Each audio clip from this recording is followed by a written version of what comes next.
Good morning, everybody, and thanks for coming to this session. Enjoy the party yesterday? Hopefully. Alrighty, so let's get started. My name is Stefano Tempesta. Today, this session is a bit of a buzzwords that probably you already heard sometimes, the CQRS, event sourcing, and see how we can build application that can scale and are more maintainable using these design patterns.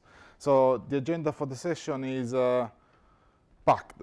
There is quite a bit, and we'll go through data model, source code in C#, and a bit of a demo building an MVC application. We'll talk, first of all, trying to clarify what is the terminology. So that we set a bit of clarity around what is a Saga, what is a process manager, what is an aggregate.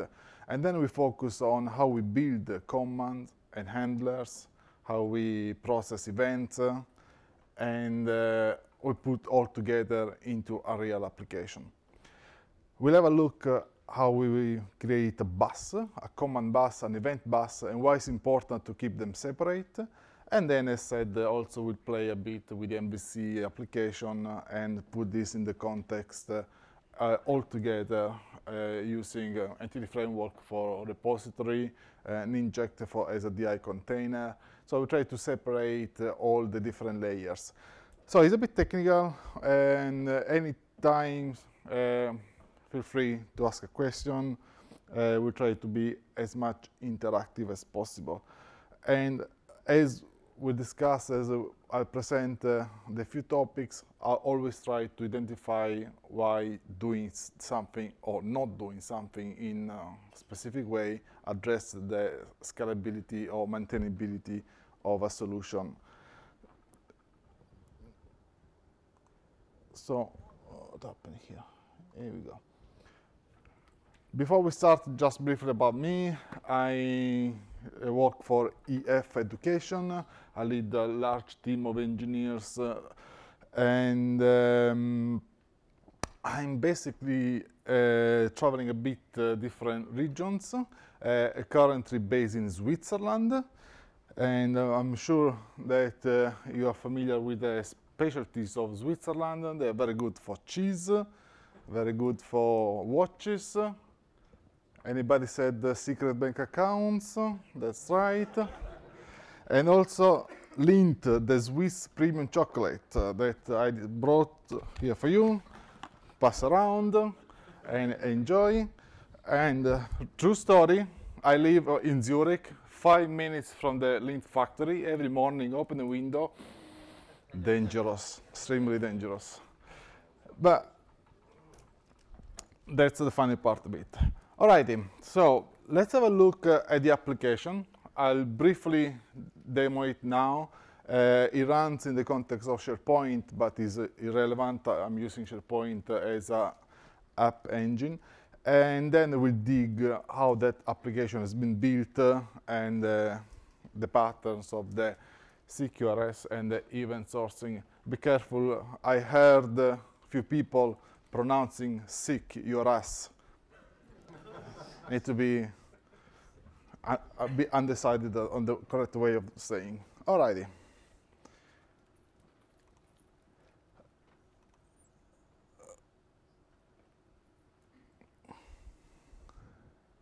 Plaza closer. There we go. I'm online. Yes, alright. I'm running into a virtual machine, so come on, really? Let me go offline. Seems the browser will keep on opening. There we go. All right, so that's the application.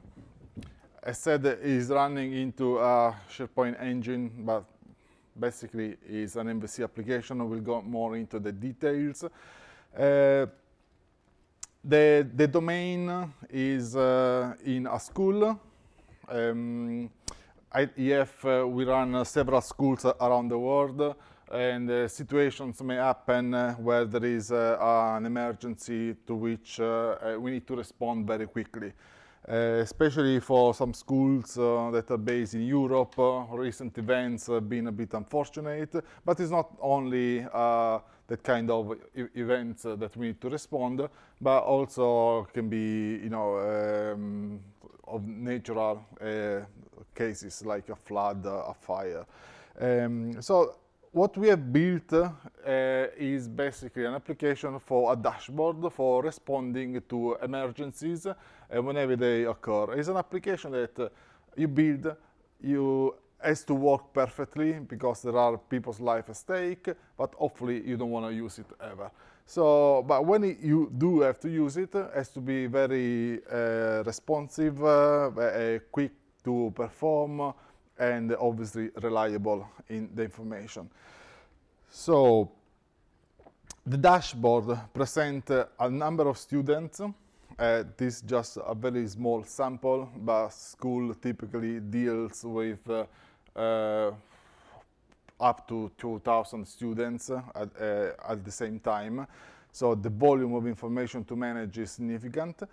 And for each student, we obviously have some information about, you know, their contact details, their accommodation, their country of origin. But what is important is the first column on the left-hand side, their status, which indicates basically if the student is safe, or the status is unknown, or is in danger in a response to an event. There is a bit of automation, but we don't have, unfortunately, the time to go too much into it. So there is a bit of working with bots or with automatic detection of the location to determine whether a person is safe or in danger. But what is more important here is how this application has been built, the separation of all the different layers, and what is the data model. So, for example, here, just to make a quick example, yeah,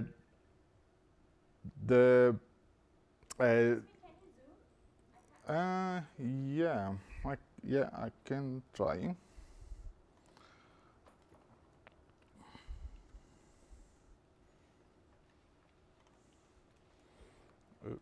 Here we go. All right, so in this case, we want to check the status of the student, Alexander Miglis. We have already reached a few times via SMS. His response was no.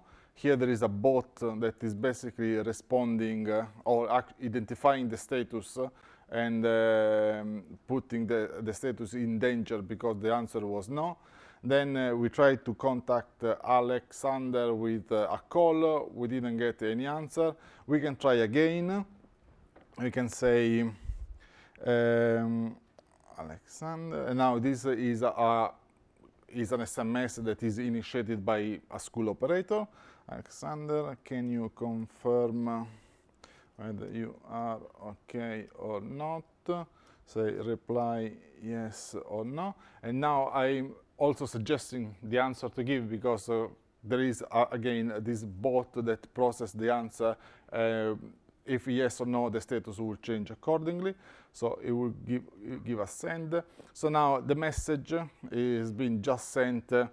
Time zone here is on the server where the application is running to Alex. Now let's pretend that Alex is responding. So I have here a quick application for simulating the response, which is a simulator of what the bot will do.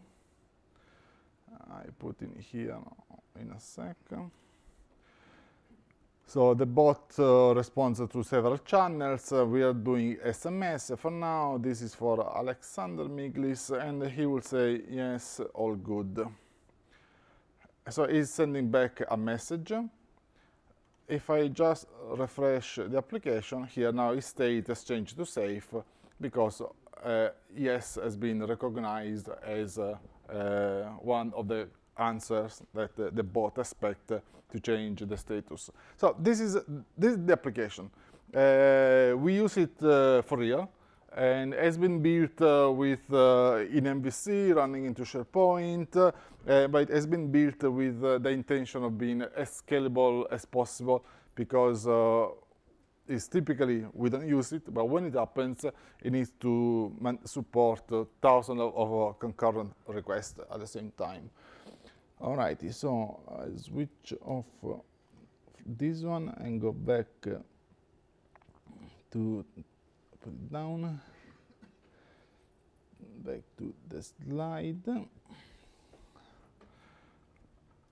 So before we get into the implementation of the application, let's just clarify and set the context for the CQRS, so that when we walk through the code, also some terminology is familiar. And if any of these is already known, welcome also feedback. If it's not, and if there is clarification, please feel free to ask.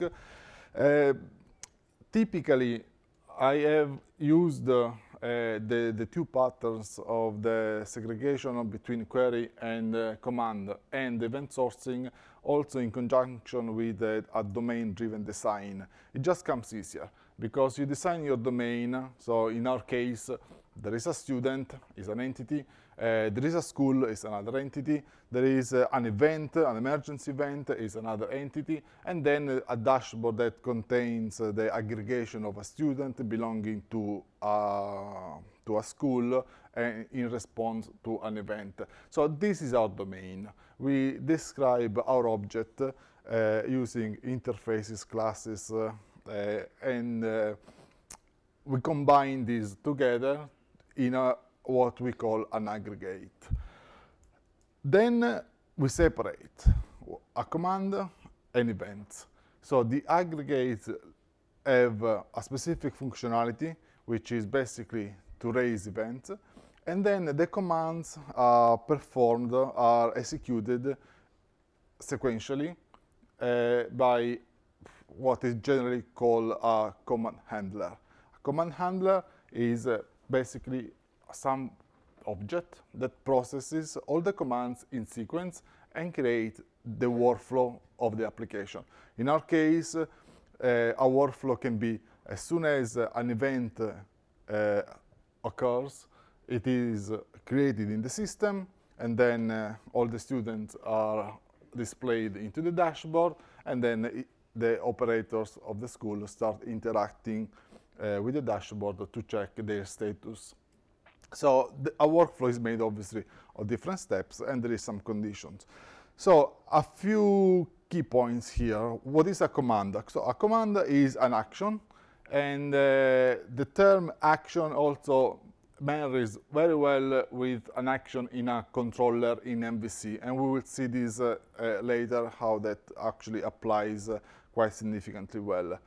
It is an asynchronous operation that returns no value, so it is basically matching the pattern on the fire and forget. So execute the command, don't expect anything back. The command will be processed by the queue, which is the command bus.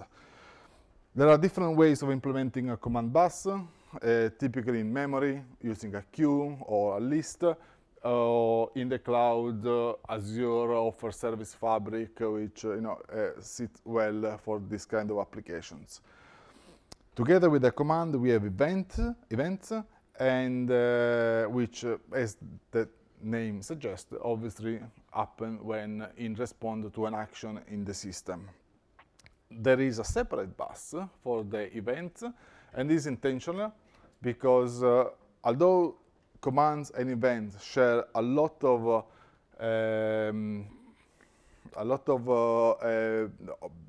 properties in common, we want to keep them separate for increased scalability. If we have two separate queues, they can be processed without clash with each other, and especially we can run in parallel and avoid lock between each other. And locks are one of the key damage to performance. And then we have these terms of saga.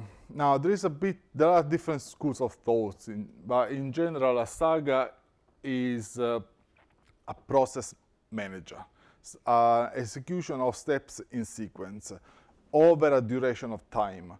The time can be as short as a few seconds or as long as hours, days. Doesn't really matter. It's a workflow. It's a workflow with state. It can be stateless, but it may have actually state.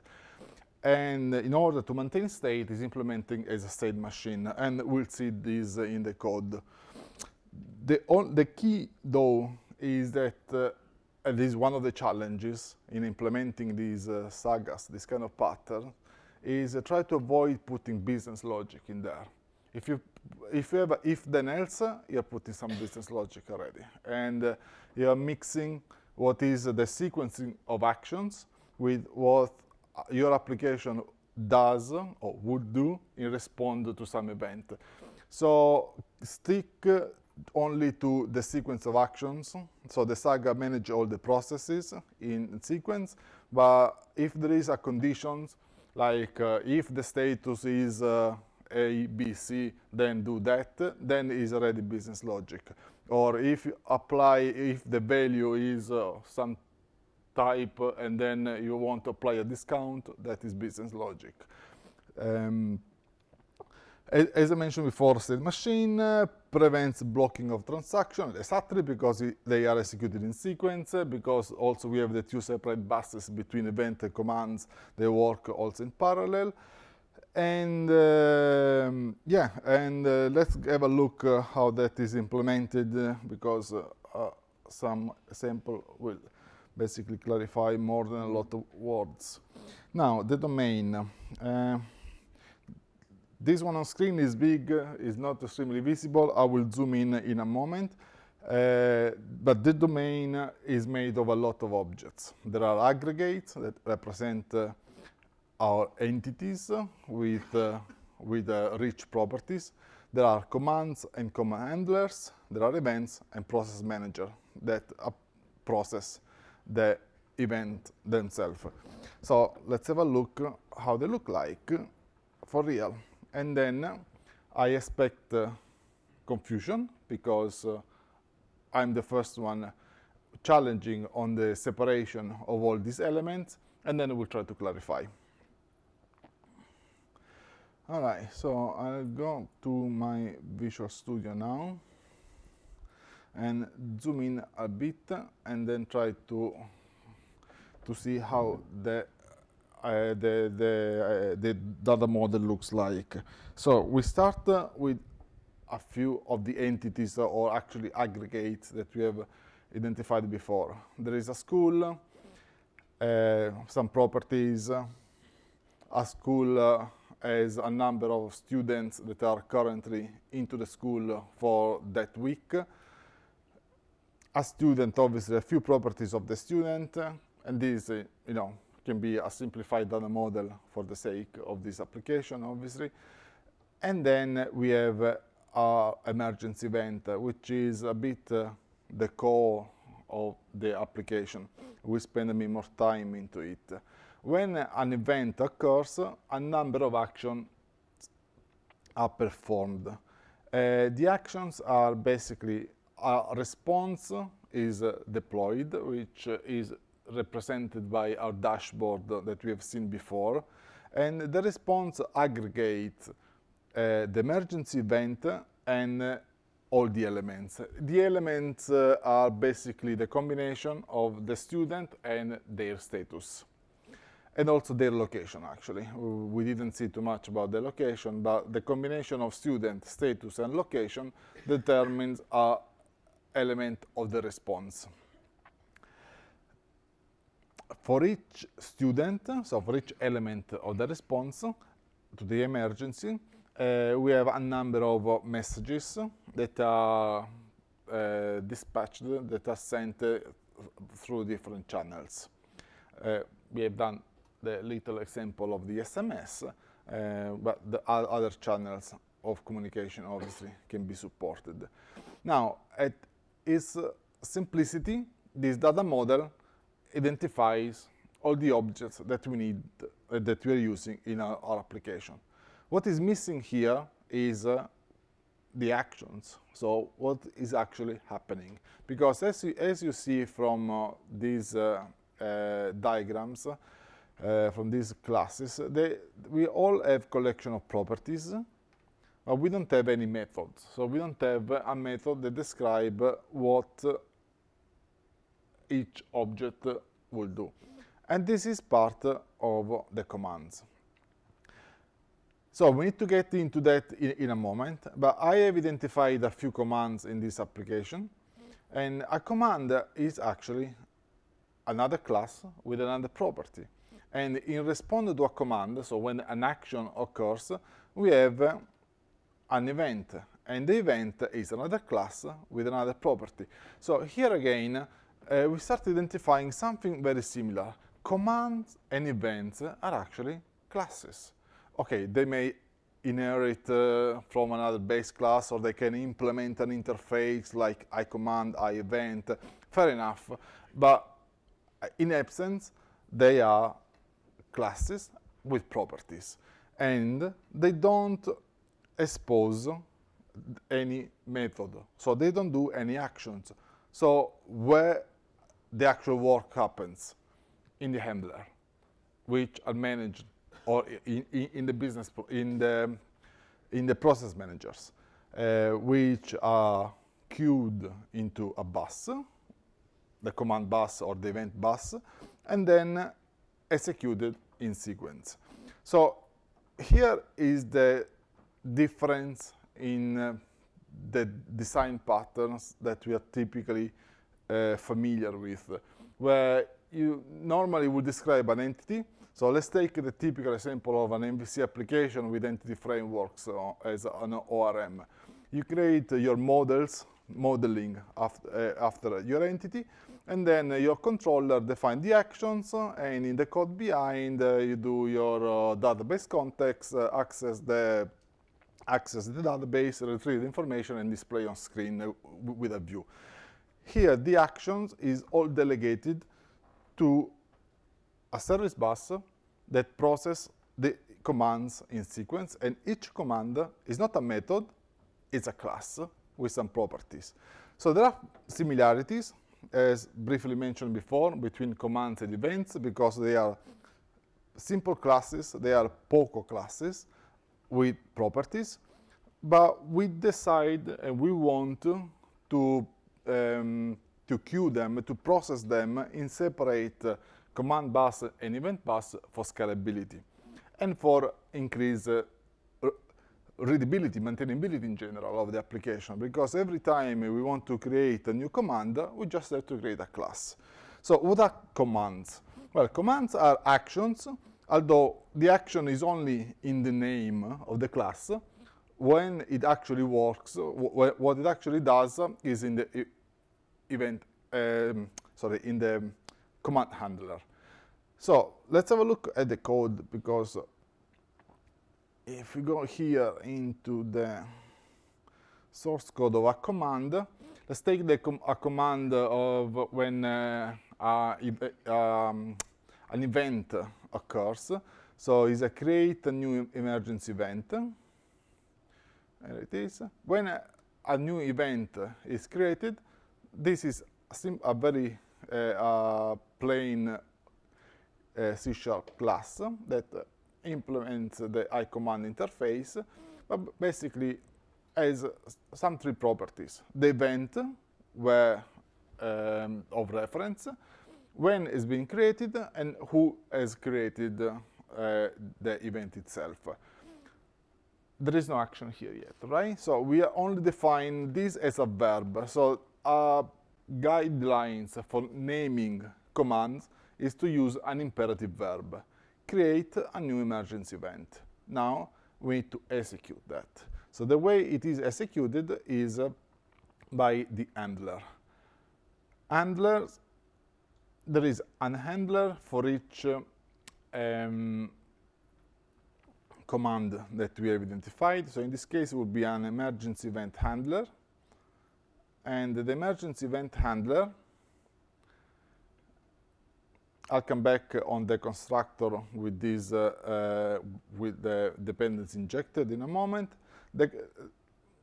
the handle method is where the actual command is executed. What happens in here, well, that's your implementation. That's your code. That's your business logic.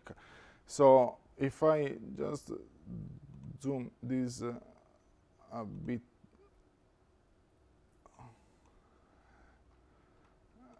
gosh,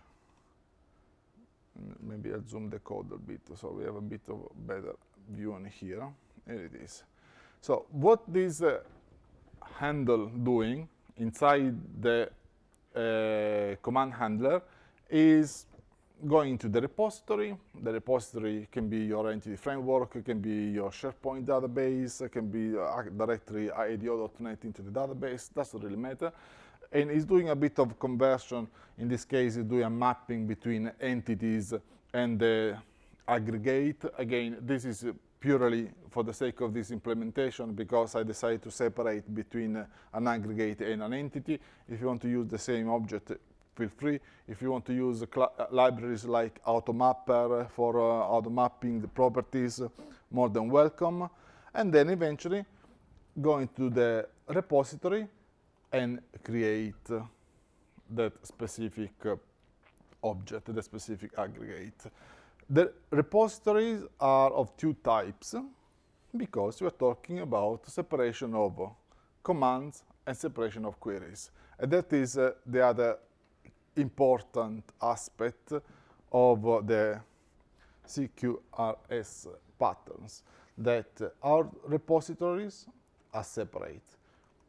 We have one for querying object that does the select, basically, from the database or any other type of repository, and another one that is for the create, insert, and update. So the typical approach that you will normally have in an MVC application, where you create your entity and then you create a controller with the CRUD actions, now here is split. And as soon as we get into the MVC application, you will see that controllers in MVC using CQRS have a completely different structure. And the reason for doing that is, again, for separating between when you read and when you write, for performance reason, for scalability, and for separating concerns. Also because the information that you write not necessarily is the same information that you want to read and display on the screen. And that, again, will be very much clearer when we see the MVC application, because on the screen you may want to display some information, aggregate information from different sources, hence the name aggregate, and then display on screen. And when you write individually into the separate entities. In this case, I'm injecting the dependency of the query repository and the command repository into the handler. I'm using a library for dependency injection, Ninject. We'll get into that in a moment, just as a sample of a DI container. Okay, so now that's the command. What is next? Next is the event. So let me zoom in a bit again. For each aggregate, if one or more events can be raised. So is the aggregate responsible for creating an event when a status changes? In response to an action, the create new emergency event action, an instance of the emergency event aggregate is created and an event is raised. The event is emergency event created. In response to a change of a property, another event can be generated. And so we identify a number of events. In this case, there is one event for each command, except for this other command, for the aggregate. Except for this aggregate, the response element that has two events below. But again, the number of events it depends on the business logic of the application. What is an event again? An event is a POCO class with just a few properties. Emergency event created. Emergency event created. Here it is on screen. It implements the iEvent interface, and the emergency event created is an event that it brings the information which event has been created and when the same event has been created. So again, purely information without action. Where's the action done? The action is done into the process manager. The process manager, and we have a manager for each kind of event, is where the actual event is handled. So the emergency event manager, which is under my sagas because is where all the sequence of the workflows are executed. Emergency event manager, here it is. Here it is basically is a process manager, and it processes that specific event that we have seen before, the emergency event created. And here is saying, if it is active, then add this command to the list of commands that are available in the command bus. So what's happening here? All right, first of all, a little contradiction to what I said before. There is a if here. I said that there shouldn't be any if into your process manager. It's only workflow logic, it's not business logic. Alrighty, fair enough. This if is checking a status because the next step to execute in the workflow depends on the status. It's not business logic, it's workflow logic. So it is acceptable. It wouldn't be okay to check if the status is active and then change the value of another property. That is a change of state and is not valid in the context of a process manager, obviously. You will change state in the aggregate, so within the domain. In the context of a process manager, we only change the sequence of commands to execute.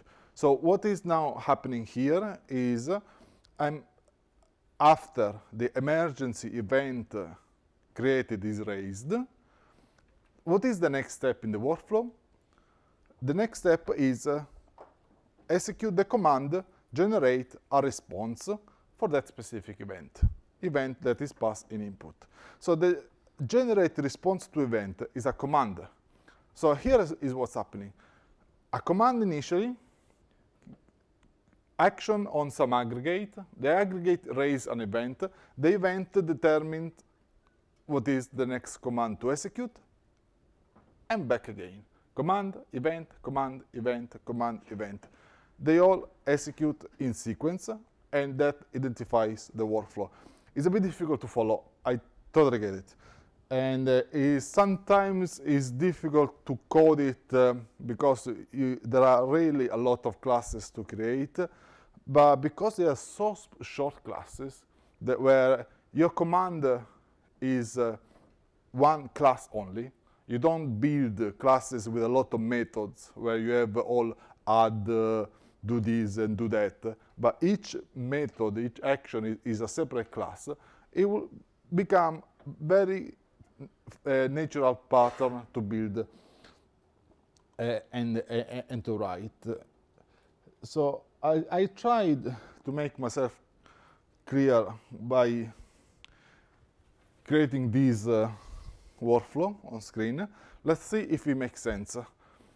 A controller add a command. Now the term controller here is not casually. Is actually means a person doing an action on the screen, clicking a button, sending a message, or it can be an MVC controller. But the idea here is something triggers the start of the workflow. When that happens, a command, an action is executed. and that command is added to the command bus. The command bus implements the observable pattern or interface, and there are a lot of observers that are looking into this queue. When a new command is in the queue, the handler, which is observing that queue, execute the command by running that handle method that we have seen before. As a consequence of executing the command, an aggregate is typically created or modified or deleted. So there is an action that is performed on the aggregate. All right, let's stop here for a moment and let's put this into context of what we have, what we have seen before of our application. As a school director, I'm the controller. There is a new emergency event. So I create in the dashboard, in the system, a new event. That is my first action. Command is create a new emergency event.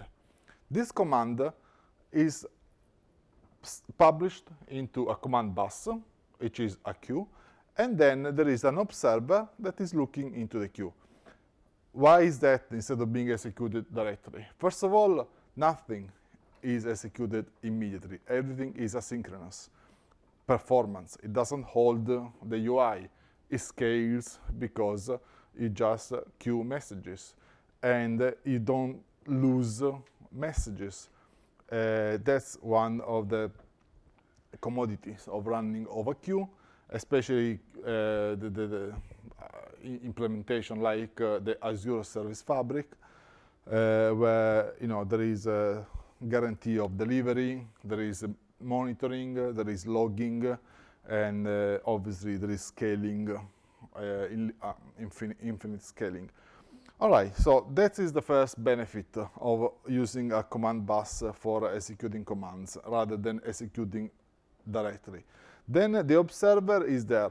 Second point, that not everybody, that is not obvious, that is not immediately clear. By having an observer watching a command bus, you can actually implement a level of security, because not everybody can process all the commands that are in the queue, only the observer that are subscribed to receive that kind of command, which means basically that thousands, millions of commands can be queued, but only the applications that subscribe to receive that kind of command are entitled to execute.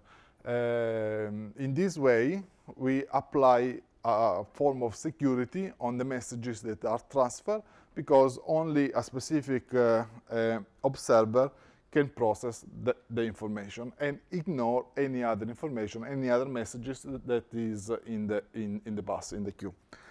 All right, so as an observer, there is a message, is my message, because I subscribe to that kind of message, so there is a matching on the type. We'll see this in a moment. And then I create an aggregate, or I update, change status, I do something on my domain, on my data model. That something raises an event. And that is the peculiarity of these patterns. That is a command event, command event. That event now goes again into another queue, the event bus, and again, performance reason, scalability. We don't want to use the same queue, although at the end, event and command are C# classes, they are POCO classes, can be queued into their object, they can be queued into the same bus, but we keep them separate, they scale better. And then, similar approach, a process manager is looking into the queue. And as soon as an event is raised, capture the event and look into what is the next command to execute. And it loops until the application ends. So that's the way the event sourcing works in connection with the separation of query and commands. Let's see this in action.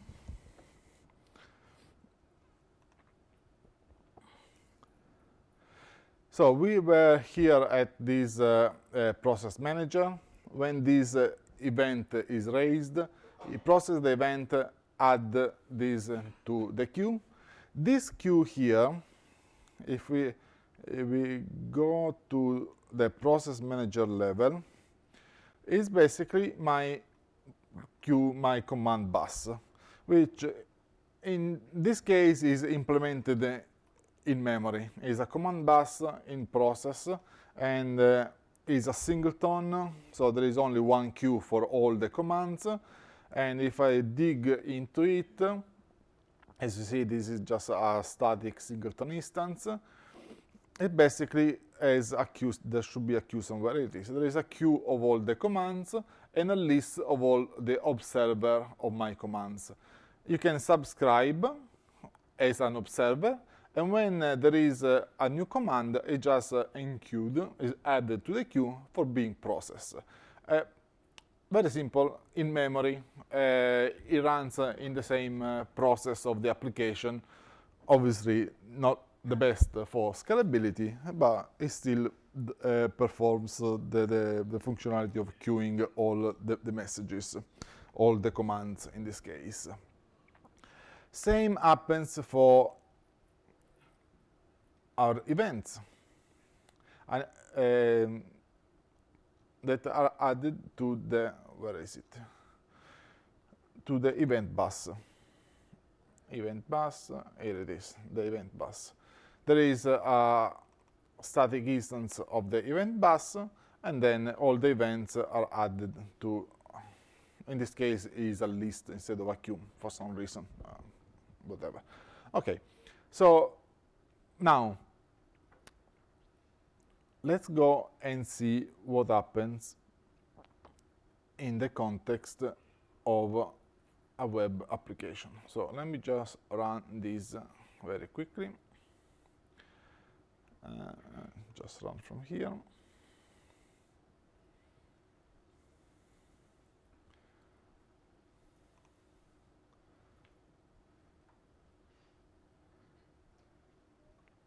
All right.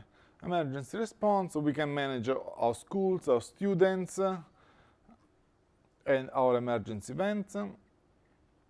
Let's go into the emergency event. Here there is our emergency event. Zoom in a little bit. Here we go. This is our previous event. So now we are purely in an MVC application. So we are running into the emergency controller, the emergency events controller. This is the default action. When I create new, we will go into the create new emergency event action. Now, this seems very similar to a regular MVC application that probably most of us have done, especially using the automatic scaffolding of Visual Studio in connection with entity framework. You define the entity, and then you just go and add a new controller with scaffolding for all the CRUD operations, and you create the index, the details, edit, create, and delete actions. Now, here is slightly different, although obviously the principle is the same. Instead of having a typical CRUD operation, so to create and update and delete, here we are naming actions after the command. So that create a new emergency event, if you remember, is the name of the command of that class that we have defined before. So here is the change in pattern of having MVC in connection with the CQRS and event sourcing. It's basically our controller expose actions named after the commands that we have identified in the domain before. And when that happens, the view that you have on screen is a view model that is not necessarily matching your initial aggregate. In this case, obviously there are a few drop-down lists. There are some text fields, maybe here a date picker. Surely is less information or more information than what is in the aggregate. The point is define your view after your view model, completely independent from your domain, and then aggregate these on the back end. So for example, here we can create a new event. Car accident.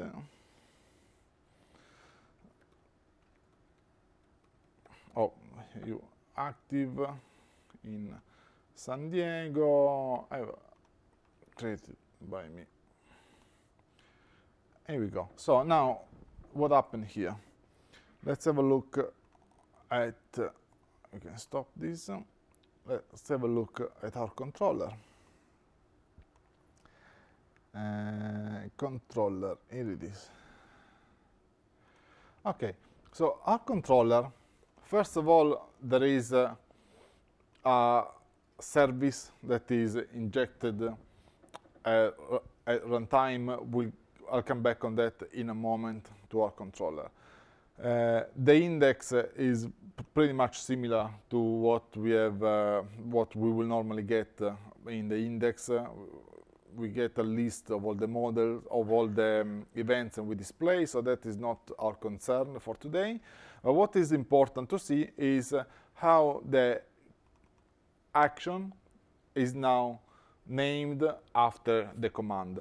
So this create new emergency event was exactly this one, create new emergency event.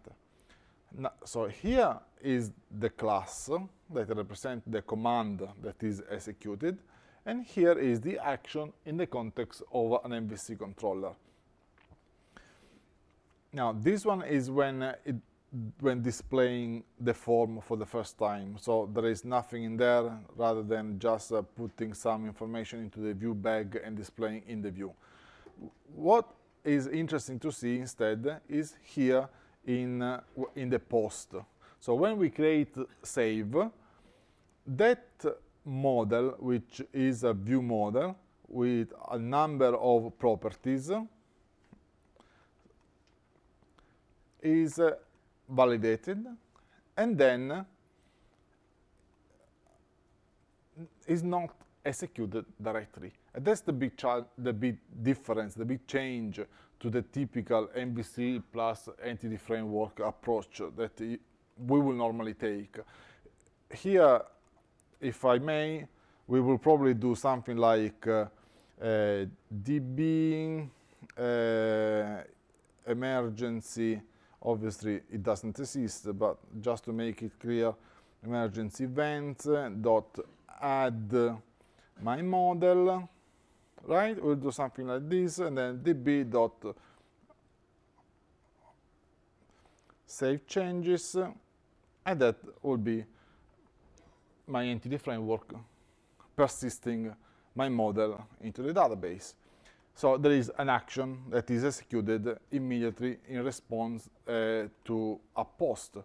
Now we do nothing of that. We are actually adding this event, sorry, this command. The name event here is confusing. This is the emergency event, nothing to do with event sourcing. This is a command because it starts with create the event. So it creates a new event and it adds to the command bus. Now this is a queue of UI command bus, but if we have a look into it, it is, where is it? Here it is. It's still referencing the same instance.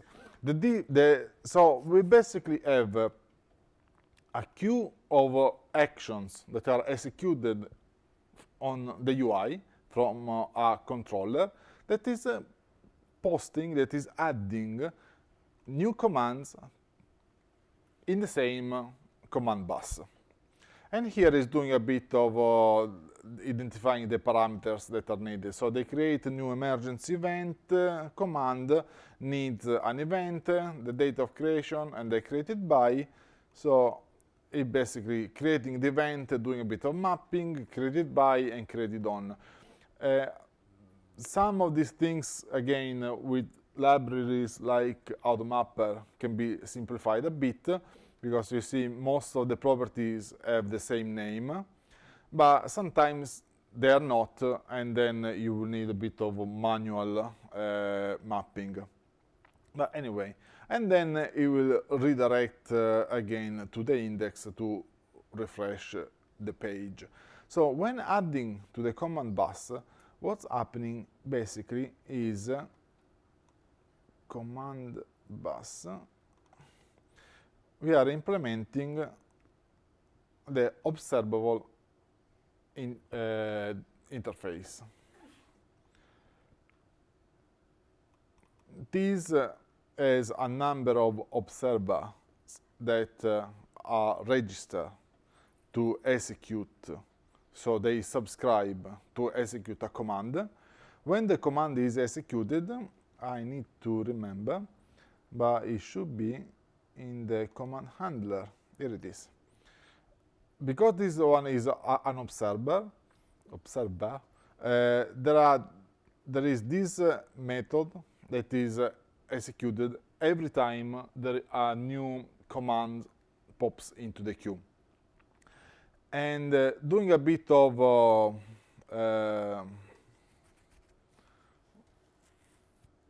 reflection, thank you.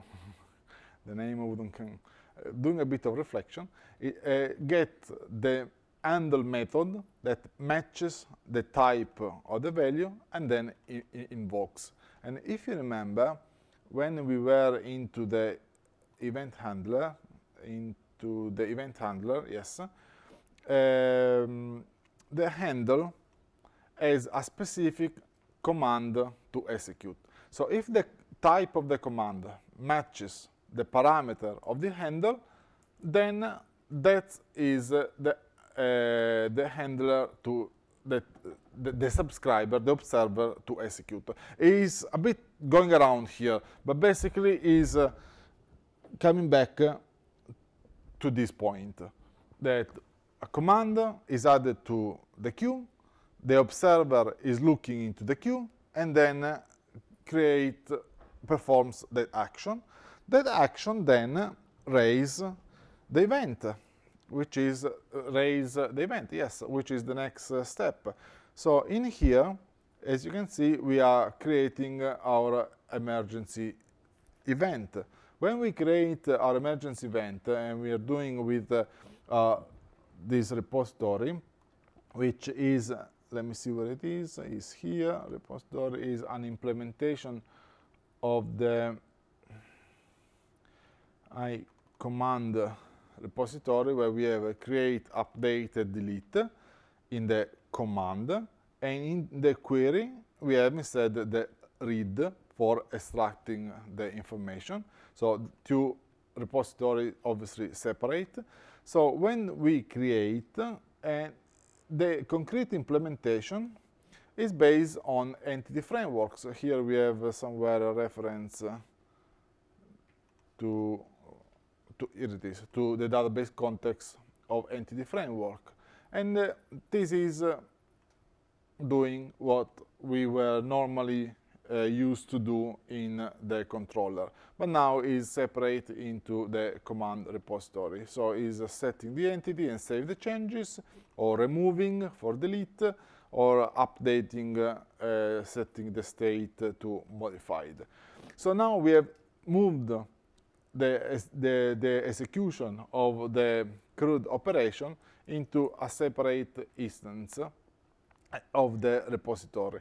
Now, this is entity framework because it's a concrete implementation of the iCommand repository. But inside here, it can be anything. You can save into SharePoint, you can save into Dynamic CRM, you can save on a file system or any other database. This implementation is really, again, up to the developer. When we have specified the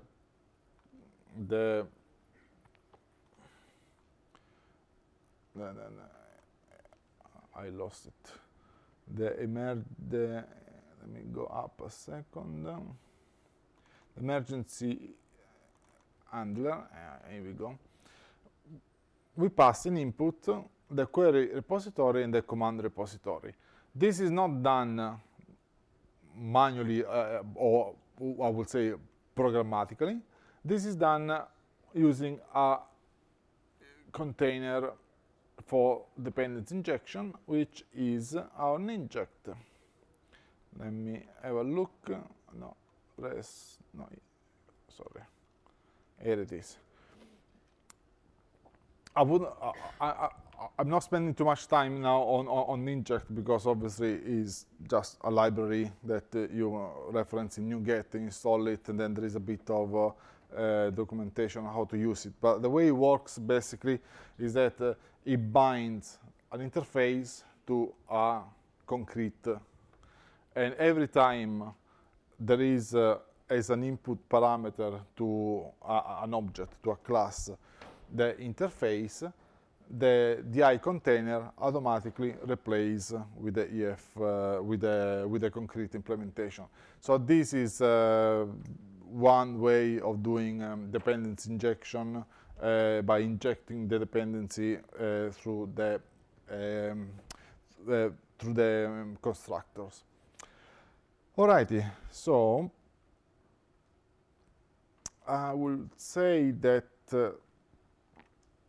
Let me see what remains to be said. MVC, we have seen, oh, okay, so that was actually the last part of it. So let's try to summarize a bit. And I think putting this one again will help to finalize a few aspects here. Implementing the CQRS and the event sourcing requires a bit of practice. I agree with that, and it's difficult, honestly, to explain. Actually, it's more difficult to follow. I believe, especially on a screen. Practice again would be ideal. For me, the first challenge was moving away from what Visual Studio has spoiled us, doing it for too much time, that you create all your controller, all your MVC application with automatic scaffolding, with the entity frameworks, and you have all the CRUD operation in there, and in minutes you are up and running, to a lot of other classes. You know, if you remember here on the screen, we have a lot of classes for our domains, which is not necessarily the entity, and then instead of having methods for the action, so you have another classes, and then you have a handler, and then you have a bus. So it starts getting intense. The good news, though, is that they are all small, isolated, so it's very easy to maintain, it's very easy to write new commands. And when you start entering into the patterns, you know, okay, class, I need to do another action, I create a class. I need to raise an event, I create another class. And then the process is basically quite automatic. Try. It's interesting.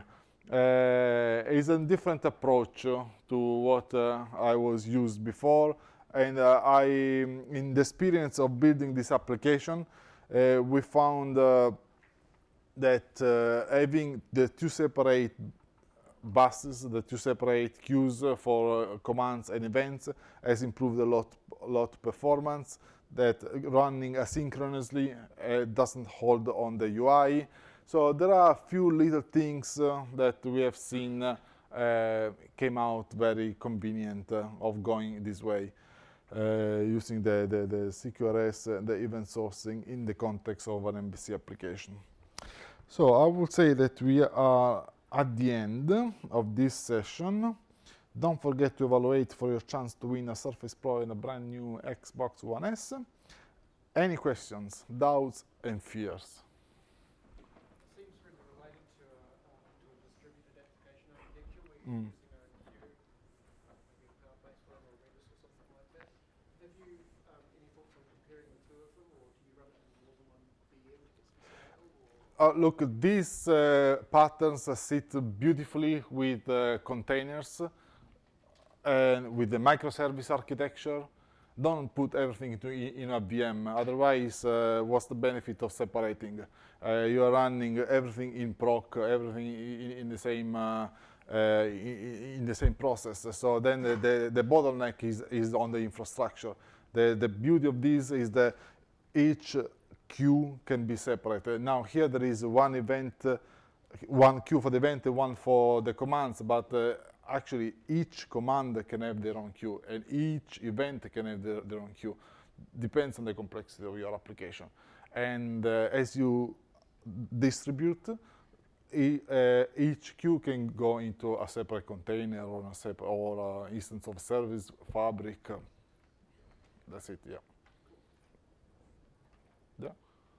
You mentioned that you have two repositories that are independent. Mm. How do you make sure that the state between them are both up to date, so that if you're writing and reading, that you actually get the up to date values?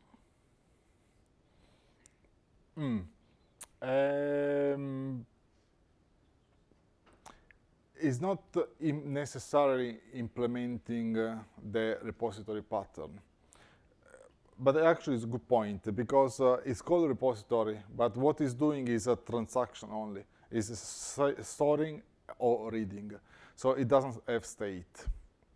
So when you save, you just save on the database. When you want to read, you retrieve again from the database. The two don't talk to each other.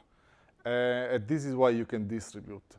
If you want to do that, because Entity Framework at the end it does by having a in-memory repository, you need to work with some form of cache probably, but that will go against the concept of having microservices.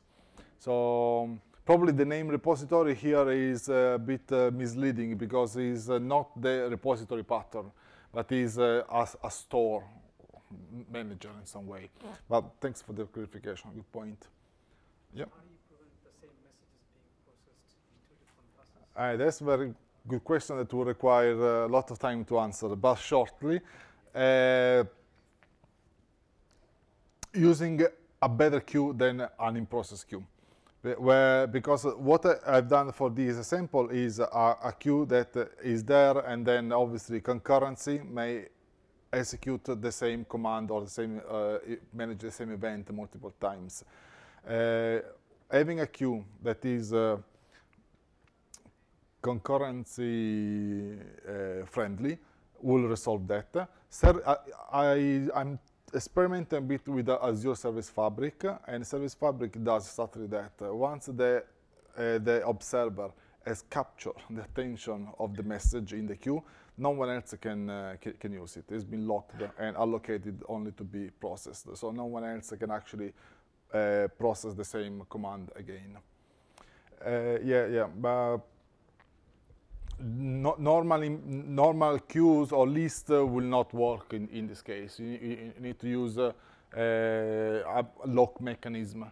But I don't want to implement locks by myself, because I mean in code, because again locks are critical to performance, and if you do it wrong, you get at the end you lose the benefit of distributing. Yep. When would you not use this pattern?